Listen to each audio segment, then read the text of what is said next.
Hello friends, कैसे हैं आप सभी लोग। आज का टॉपिक बेटा हमारा है इनडेफिनिट इंटीग्रल्स में पहले हम कुछ प्रॉपर्टीज़ डिस्कस करेंगे, फिर उन पर बेस्ड कुछ प्रॉब्लम्स सॉल्व करेंगे। इससे पहले वीडियो में बेटा हमने कुछ बेसिक फॉर्मूलेज डिस्कस किए थे। ठीक है, नियरली 10 फॉर्मूला हम लोग डिस्कस कर चुके हैं, उन पर बेस्ड प्रॉब्लम बता चुके हैं। आज कुछ प्रॉपर्टीज़ और फिर क्वेश्चंस। ठीक है, सो आज का वीडियो बेटा यहीं से स्टार्ट करते हैं। चलिए बेटा पहले प्रॉपर्टीज़ की बात कर लेते हैं, कौन कौन सी प्रॉपर्टीज़ हम लोग इनडेफिनिट इंटीग्रल में यूज़ करेंगे। तो बेटा सबसे पहली प्रॉपर्टी जो होती है हमारी D by d x of integral of f x d x.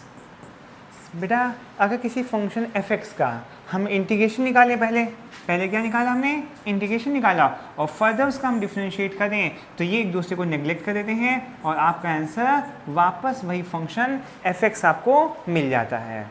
Means हमने बताया था आपको बेटा integration and differentiation are inverse functions of each other. तो जब बेटा किसी फंक्शन का इंटीग्रेशन हम ले लें, उसके बाद उसका डिफरेंशिएशन कर दें, तो वापस जो ओरिजिनल फंक्शन था हमको वही फंक्शन मिल जाएगा। तो ये प्रॉपर्टी आपकी होती है d by d x of f x, d by d x of integral of f x d x is equal to f x होता है। ठीक बेटा, आप चाहो तो इस प्रॉपर्टी को क्रॉस वेरीफाई कर सकते हैं। कोई एक फंक्शन लीजिए जिसको आप पहले इंटीग्रेट करिए और वापस उसको एक्स के रिस्पेक्ट में डिफरेंशिएट करिए, देखिए क्या आपका जो फंक्शन स्टार्टिंग में लिया था वही आ रहा है। चलिए हम वेरीफाई कर देते हैं, क्वेश्चन लेकर देख लेते हैं। ठीक है, सपोज करिए हमने f x is equal to क्या ले लिया, बहुत ही सिंपल सा एग्जाम्पल एक्स स्क्वायर ले लेते हैं। ठीक है, ओके, हमको क्या करना है, इंटीग्रेट करना है एफ एक्स डी एक्स। क्या आएगा, integral of x square d x. अब बेटा हमने कल ही इसका फॉर्मूला समझाया था, integration of x to the power n d x. क्या फॉर्मूला होता है, x to the power n plus 1 upon n plus 1, और प्लस का कांस्टेंट ऑफ इंटीग्रेशन सी लगाना बिल्कुल मत भूलना। तो आपका इंटीग्रेशन आ जाएगा एक्स क्यूब अपॉन 3 प्लस सी। यानी हमने फंक्शन का इंटीग्रेट कर लिया। अब इस फंक्शन का वापस हम क्या करेंगे, डिफरेंशिएट करेंगे। क्या करेंगे, डिफरेंशिएट करेंगे। देख लीजिए बेटा, अगर हमको इसी का वापस डिफरेंशिएट करना पड़ेगा, D by d x of integral of f x d x करना पड़ेगा। तो क्या करना पड़ेगा हमको, डी बाई डी एक्स इसका निकालना पड़ेगा। बोलिए, इस टर्म को हमने भी कैलकुलेट किया है, integral of f x d x की वैल्यू आई है एक्स क्यूब प्लस सी। तो यहाँ पर रख देंगे एक्स क्यूब बाई 3 प्लस सी।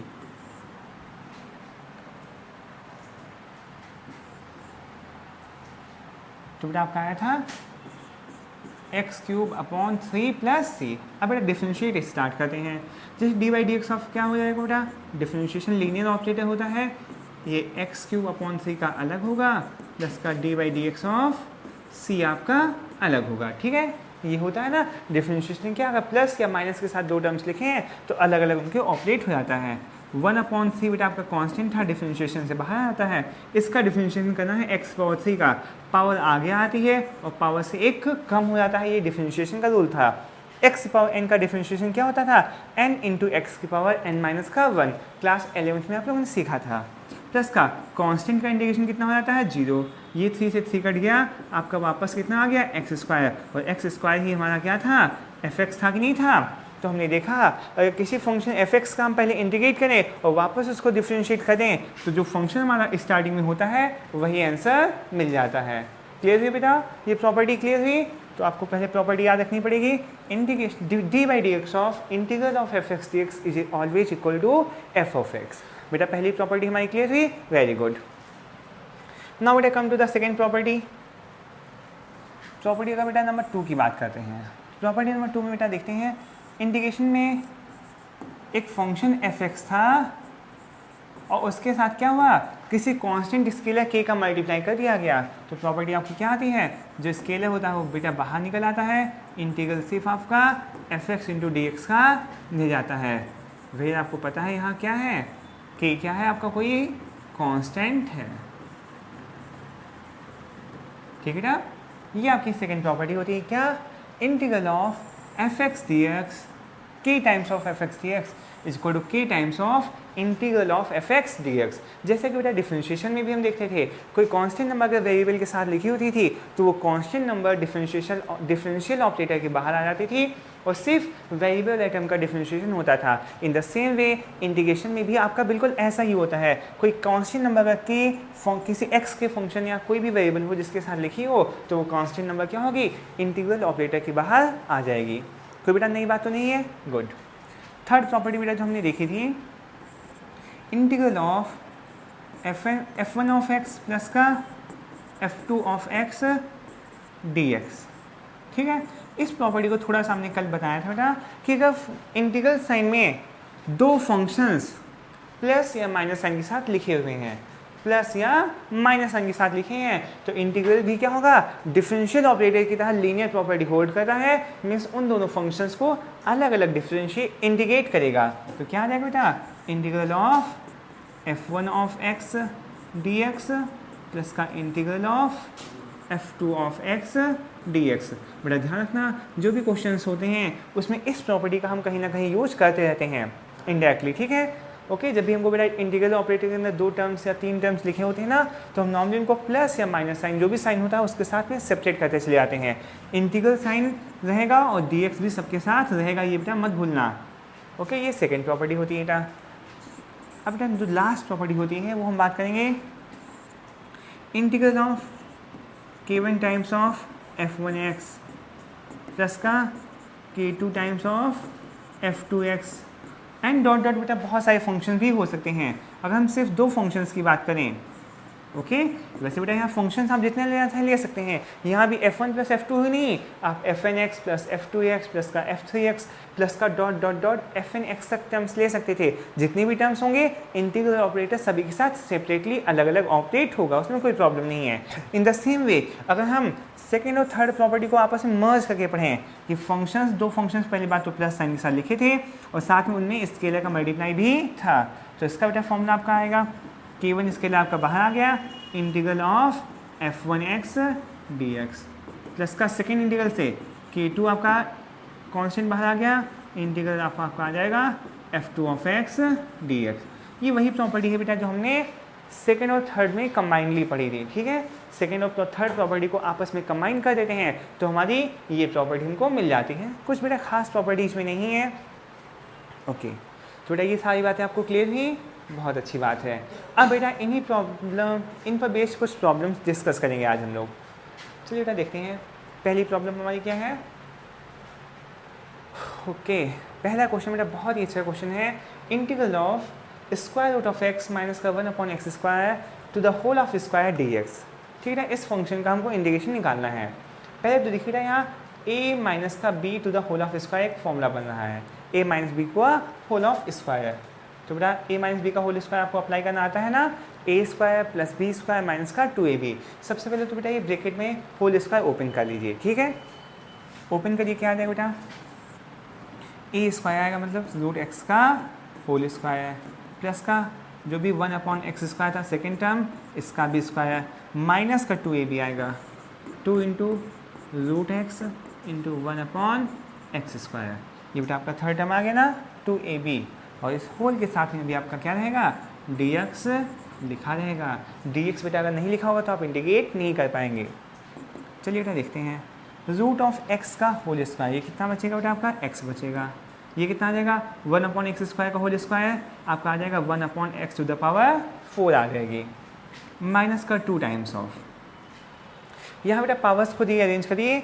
इस रूट एक्स का मतलब होता है x की पावर 1 अपॉन 2 और ये पावर थी बेटा 2, तो पावर्स बेटा अगर हम देखना चाहें तो x की पावर 1 अपॉन 2 माइनस का 2 कुछ ऐसा बन जाएगा, बिल्कुल कुछ ऐसा ही बनेगा। और इसके साथ क्या लिखा हुआ है, dx लिखा हुआ है। तो बेटा ये क्या आ जाएगा, इंटीग्रल ऑफ x प्लस का x पावर 4 बेटा ऊपर जाएगा x पावर माइनस 4 माइनस का 2 टाइम्स ऑफ x की पावर 1/2 माइनस का 2 बेटा कितना हो जाएगा, माइनस का 3 अपॉन 4 हो जाएगा ना बेटा। 1 अपॉन 2 से अगर माइनस 2 सब्ट्रैक्ट करते हैं तो माइनस का 3 अपॉन 2 सॉरी आएगा बेटा, माइनस का 3 अपॉन 2 आएगा। ओके, 2 2 जा 4 माइनस का 1 तो बेटा माइनस का 3/2 और सभी के साथ क्या लगा था बेटा dx। तो बेटा अभी तक हमने कोई काम नया नहीं किया, अभी तो हमने सिर्फ जो क्लास 9th में हमने आइडेंटिटी सीखी थी a माइनस बी का होल स्क्वायर, उस आइडेंटिटी को यूज किया और नॉर्मली कोशिश ये कि जितने भी वेरिएबल्स थे वो डिनोमिनेटर की बजाय कहाँ पर रहें, न्यूमरेटर में रहें, क्योंकि उनके इंटीग्रेशन का फॉर्मूला हमको पता रहता है। अब क्या करना बेटा, अब वही जो बेटा प्रॉपर्टी हमने सीखी थी, क्या इंटीग्रेशन की प्रॉपर्टी सीखी थी, अगर एक फंक्शन हो, दो फंक्शन हो, तीन फंक्शंस हो तो ये सब अलग अलग ओपन हो जाते हैं, साथ ही साथ जो कॉन्स्टेंट्स होते हैं बेटा वो भी इंटीग्रल साइन से बाहर आते आते हैं। तो सबसे पहले क्या होगा, इंटीग्रल ऑफ x dx, तो इसका सेकेंड फंक्शन क्या हो जाएगा, integral of x to the power -4 dx। अब यहाँ बेटा थर्ड में देखिए -2 आपका कॉन्स्टेंट लिखा हुआ था, -2 आपका बाहर आ जाएगा, integral of x power -3/2 dx। देखिए बेटा लीनियर प्रॉपर्टी से इस तरह से इंटीग्रल ओपन हो गया। अब 1 बाय 1 आपको इंटीग्रेट करना है। जैसा कि बेटा x का इंटीग्रल हमने आपको सिखाया था, x की पावर यहाँ कितनी है, 1 है, पावर एक ऐड हो जाती है x पावर 2 और डिनोमिनेटर में भी सेम वही फंक्शन आता टर्म आ रहा था 2, x power n+1 upon n+1, यहाँ n की वैल्यू 1 थी तो 1+1 पावर में भी 2 बना, डिनोमिनेटर में भी 1+1 कितना हो गया, 2 हो गया। ऐसे ही x पावर -4 क्या होता है बेटा, x पावर -4 + 1 कितना आएगा, -3 अपॉन -3। बेटा क्या होता है फॉर्मूला, x पावर n थी, n में 1 ऐड करेंगे, -4 + 1 कितना आएगा, -3, और सेम टर्म डिनोमिनेटर में भी आपका वही आता है, -2 टाइम्स x पावर -3/2 था, इसमें भी बेटा हम पावर में 1 ऐड करेंगे, -3/2 + 1 कितना बचेगा, -1/2, डिवाइड में भी बेटा -1/2 आएगा, और लास्ट में प्लस का कांस्टेंट ऑफ इंटीग्रेशन c लगाना मत भूलिएगा। अब ये 2 आपका यहाँ पर मल्टीप्लाई में आ जाएगा तो आपका फाइनल आंसर क्या हो जाएगा, x² माइनस का 3/x³, ठीक है ना, थोड़ा सा अच्छी तरह से लिख लेते हैं, ये सॉरी माइनस का 3/x³ नहीं है, 1/3x³ बचा आएगा, 3 भी आपका बेटा कहाँ था, डिनोमिनेटर में था, माइनस का 1/3x⁻3, ठीक है ना, x पावर -3 थी, इसको डिनोमिनेटर में लिया है, x पावर +3 हो गई। इसी तरह ये बेटा माइनस और माइनस साइन प्लस हो जाएगा, और 2 भी आपका मल्टीप्लाई में ऊपर आ जाएगा, तो प्लस का 4 टाइम्स ऑफ x की पावर -2 था बेटा, तो इसको डिनोमिनेटर में लिख सकते हैं x पावर 1/2 और प्लस का c। इस तरह से बेटा आप इसका इंटीग्रेशन कर सकते हैं। बेटा क्वेश्चन समझ में आया, कैसे हमने फंक्शंस के जो इंटीग्रल्स थे उनकी प्रॉपर्टी को यूज़ किया। चलिए बेटा नेक्स्ट क्वेश्चन देखते हैं। नेक्स्ट क्वेश्चन बेटा दिखने में तो बहुत डिफिकल्ट लग रहा है, लेकिन ट्रिकी क्वेश्चन है। ऐसी कुछ बातें हमने कल बात डिस्कस की थी, कुछ ऐसे ही फॉर्मूले, अगर उन प्रॉपर्टीज़ को बेटा आप यूज़ करते हैं तो बहुत ही जल्दी आप इसका आंसर बता सकते हैं। एक बार फिर से बेटा रिकॉल कर देते हैं। एक फॉर्मूला हमारे पास होता है e⁻log x, base e understood होता है, तो इसकी वैल्यू क्या आती है, x आती है। ये बात बेटा हमने कल आपको बताई थी। इसी का यूज़ करके बेटा ये क्वेश्चन बहुत ही आसानी से लग जाएगा। देखिए बेटा क्या आएगा, इंटीग्रल ऑफ, पहले बेटा देखिए ये x मल्टीप्लाई में लिखा हुआ, तो इसको बेटा कहाँ लिख सकते हैं, e⁻log a⁻x, क्योंकि log x में जो मल्टीप्लाई में होता है हम उसको यहाँ a की पावर में भेज सकते हैं, जो पावर में होता है वो मल्टीप्लाई में आ जाता है, तो जो मल्टीप्लाई में है उसको पावर में लिख सकते हैं। ऐसे यहाँ भी हमको बेटा करना पड़ेगा, a की पावर log x और होल पावर यहाँ क्या हो जाएगी, a हो जाएगी, माइनस का e⁻log और यहाँ a हो जाएगी, और इस पूरे के साथ आपको क्या लिखा हुआ बेटा, dx लिखा हुआ है। ये बेटा ब्रैकेट आपको दिख रहे हैं कि नहीं दिख रहे हैं, ये ब्रैकेट लगे हुए हैं, ये इंटीग्रल साइन लगा हुआ है, ठीक है। चलिए अब बेटा उस प्रॉपर्टी को यूज़ करिए, क्या कह रही है, e⁻log, ये बेटा जो भी लिखा होता है x लिखा होता है, यही आपका बस आंसर आएगा, a⁻x। इसी तरह e से आपका log कैंसिल हो जाता है, बचेगा सिर्फ x⁻a, और माइनस यहाँ क्या बचेगा, a⁻a dx। बहुत ही बेटा हमने समझाया ना, यहाँ बेस सभी का क्या है, e बेस अंडरस्टूड है, लिखा हो या ना लिखा हो ये बेस e अंडरस्टूड होता है, तो e की पावर log बेस e हट जाता है, सिर्फ जो ये टर्म लिखा होता है वही आपका बचता है। वो बात बेटा हमने वहाँ पर डिस्कस की थी, कैसे आता है वो भी हमने बात बताई थी आपको। अब बेटा लीनियर प्रॉपर्टी क्या होती है, सभी को अलग अलग ओपन कर देगा, e की पावर x dx, तो इसका integral of x⁻a dx minus integral of a⁻a dx। ठीक बेटा, लीनियर प्रॉपर्टी से हमने सभी टर्म्स को अलग अलग एक्स प्लस का दिया। अब ए की पावर एक्स का बेटा इंटीग्रल हमने पहले लेक्चर में समझाया था, ए की पावर एक्स अपॉन लॉग ए, इसका इंटीग्रेशन समझाया था। जब यहाँ बेस में आपका कोई कांस्टेंट नंबर हो, पावर में आपका वेरिएबल एक्स होता है, तो ए की पावर एक्स की तरह बिहेव करता है, जिसका इंटीग्रल ए की power x upon log a होता है, प्लस का x to the power a। अब बेटा ये x पावर n की तरह बिहेव करता है ना, बेस में वेरिएबल है और पावर में कोई नंबर है, तो x पावर n का फॉर्मूला क्या होता है, x power n plus one, यानी जो भी पावर होती है प्लस वन, अपॉन में भी n प्लस वन आता है, तो यहाँ अपॉन में भी आपका a प्लस वन आ जाएगा, माइनस टाइम्स ऑफ। अब बेटा बताइए, यह इंटीग्रेशन तो बेटा हमको x के रिस्पेक्ट में करना है, क्या यहाँ पर x था, a की पावर a था, a की पावर a तो बेटा कोई कांस्टेंट नंबर है, तो ये तो आपके बेटा इंटीग्रेशन ऑपरेटर से बाहर निकल आई, और इंटीग्रेशन के अंदर सिर्फ आपका क्या रहेगा बताइए ना, बोले तो वन रह जाएगा कि नहीं रह जाएगा, a की power a into one D था, a to the power a पे बेटा इंटीग्रेशन का कोई इफेक्ट नहीं पड़ेगा, बिकॉज ये विद रिस्पेक्ट टू x करना था और यहाँ x तो है ही नहीं, तो बेटा सिंपली एक कांस्टेंट फंक्शन बना, वन बना, और वन का इंटीग्रेशन क्या होता है, x होता है। ये भी बात हमने बेटा आपको बताई थी। और सिर्फ कांस्टेंट ऑफ इंटीग्रेशन बेटा जो c होता है, इसे पूरी क्वेश्चन में सिर्फ एक बार ऐड करना होता है। आप अगर बेटा दिक्कत है कि सर इसमें भी हमको c ऐड करना चाहिए था, इसमें भी ऐड करना चाहिए था, इसमें भी ऐड करना चाहिए, नहीं बेटा, आप पूरे क्वेश्चन में सिर्फ एक बार constant of integration c add करेंगे। जब एक बार और डिफरेंट इंटीग्रेट करेंगे तो सिर्फ एक बार, अगर डबल बेटा इंटीग्रेट करना पड़ता, अगर बेटा हम डबल इंटीग्रल्स भी आगे चलकर पढ़ेंगे, 12th में बेटा फिलहाल शायद नहीं है, लेकिन जब बेटा हायर क्लासेस में पढ़ेंगे ना, वहाँ डबल इंटीग्रेट भी पढ़ेंगे, तो वहाँ पे बेटा जितनी बार इंटीग्रेट करना पड़ेगा उतनी बार कांस्टेंट सेट करते हैं, ठीक है। यहाँ फिलहाल एक ही बार इंटीग्रेट करना था, तो सिर्फ एक कांस्टेंट, और यही आपका क्या हो जाएगा बेटा, आंसर हो जाएगा। बात क्लियर हो गई, समझ में आ गया ना बेटा कैसे करना था। चलिए नेक्स्ट क्वेश्चन ले लेते हैं। नेक्स्ट क्वेश्चन बेटा दिख रहा है integral of tan x upon sec x plus tan x dx, इसका बेटा इंटीग्रेशन करना है। ये थोड़ा सा ट्रिग्नोमेट्रिक फंक्शंस पे है। चलिए बेटा देख लेते हैं। सबसे पहले इसमें क्या करना होता है, सबसे पहले बेटा ऐसे क्वेश्चन को सॉल्व करने के लिए लॉजिक बेटा आपके पास होना बहुत ज़रूरी है। Upon sec x plus tan x, directly तो बेटा दिख रहा है कि हम डायरेक्टली यहाँ पर कुछ भी इंटीग्रेट नहीं कर सकते, डायरेक्टली हमारे पास कुछ भी नहीं हो सकता ना।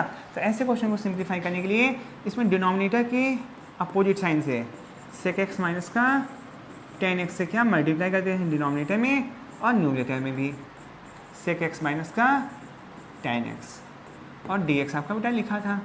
कोई प्रॉब्लम बेटा, सेम नंबर से मल्टीप्लाई और डिवाइड कर सकते हैं ना, बिल्कुल बेटा हमने कर दिया। तो ये इंटीग्रल ऑफ क्या आ जाएगा, tan x का मल्टीप्लाई यहाँ होगा बेटा sec x में, तो आपका आ जाएगा sec x into tan x, आएगा कि नहीं आएगा।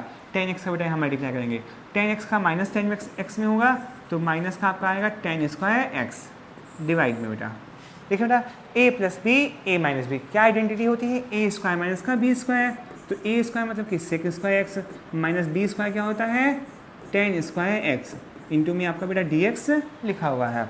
अब बेटा नीचे देखिए, नीचे का कोई आइडेंटिटी बनती है sec स्क्वायर x माइनस का tan स्क्वायर x। अगर आपको याद हो बेटा ट्रिग्नोमेट्री की आइडेंटिटी हमने पढ़ी थी, 1 plus tan square x is equal to क्या होता है, sec स्क्वायर x होता है कि नहीं होता है। तो अगर tan स्क्वायर x को उधर ले जाएं तो आ जाएगा sec स्क्वायर x माइनस का tan स्क्वायर x, जिसकी वैल्यू किसके इक्वल होती है, 1 के इक्वल होती है। तो यहाँ बेटा डिनोमिनेटर में आपका sec स्क्वायर x माइनस का tan स्क्वायर x बना, जिसकी जगह पर बेटा हम लोग 1 अप्लाई कर देंगे। अच्छा ये देखिए sec x into tan x बेटा आपका लिखा हुआ है न्यूमरेटर में, माइनस का tan स्क्वायर x का बेटा क्या इंटीग्रेशन को करना आता है, कोई डायरेक्ट फॉर्मूला नहीं है। हमने कल एक tan स्क्वायर x का क्वेश्चन भी बताया था कि tan स्क्वायर x को sec स्क्वायर x माइनस 1 में ब्रेक कर लेते हैं, तभी इसका इंटीग्रेशन पॉसिबल होगा। अपॉन में बेटा कितना आपका आ गया, 1 इंटू में dx था। अब बेटा ये क्वेश्चन बहुत ही आसान हो गया कि 3 फंक्शंस बन रहे हैं और सभी का इंटीग्रेशन हमको पता है। जैसे कि पहला फंक्शन क्या बना, integral of sec x into tan x dx, ठीक है। पहला फंक्शन बना, minus times of sec square x था, तो minus times of integral of sec square x into dx। ऐसे बेटा माइनस और माइनस ये देखिए मल्टीप्लाई होकर +1 बनेगा, तो प्लस का इंटीग्रल ऑफ 1 इंटू dx। बस बेटा क्या करना है आपको, 1 बाई 1 सभी की वैल्यू रखनी है। Integral of sec x into tan x कितना होता है, सिर्फ sec x होता है। कितना होता है इसका बेटा इंटीग्रल, sec x होता है, प्लस का, सॉरी प्लस नहीं था माइनस साइन था, कौन सा साइन था बेटा, माइनस साइन था। सेक स्क्वायर एक्स का बेटा इंटीग्रल क्या होता है, सिर्फ 10x होता है। सेक स्क्वायर एक्स का इंटीग्रल क्या होता है, 10x होता है। और प्लस का 1 का इंटीग्रल क्या होता है, x होता है। और कांस्टेंट ऑफ इंटीग्रेशन कितना ऐड कर देंगे, c ऐड कर देंगे। तो आपका बेटा ये क्वेश्चन आसानी से सॉल्व हो गया। बताइए बेटा क्वेश्चन समझ में आया। सबसे पहले क्या किया बेटा, जो भी डिनोमिनेटर था सेक एक्स प्लस 10x, हमने उसको उसके अपोजिट साइन से मल्टीप्लाई और डिवाइड किया। ऊपर बेटा न्यूमरेटर में जो भी टर्म्स बन रहे थे वहाँ 10 स्क्वायर एक्स बना। 10 स्क्वायर एक्स का डायरेक्ट इंटीग्रल हमको नहीं पता था, इसलिए पहले उसको हमने सेक स्क्वायर एक्स माइनस 1 में ब्रेक किया और फिर बेटा डिनोमिनेटर में आपकी आइडेंटिटी बन गई थी, सॉल्व कर लिया, आपका क्वेश्चन सॉल्व हो गया। तो बेटा कुछ देखिए इसी तरह से बेटा हम क्वेश्चन होंगे। हमारा मेन वर्क क्या होगा कि क्वेश्चन को इस फॉर्मेट में तोड़ लेना कि हम उसका इंटीग्रेशन फाइंड आउट कर सकें। क्वेश्चन बेटा बहुत अलग अलग तरह से लिखे होंगे, लेकिन क्या होगा कि उस फॉर्मेट में उसका इंटीग्रल पॉसिबल नहीं होगा। उसका फॉर्म कुछ इस तरह से बनाना है कि हम डायरेक्टली उसका इंटीग्रेशन लिख सकें। तो बेटा इसी तरह से बेटा आप लोग सीखते रहिए। और आज के लिए बेटा इतना ही। Thank you and bye bye.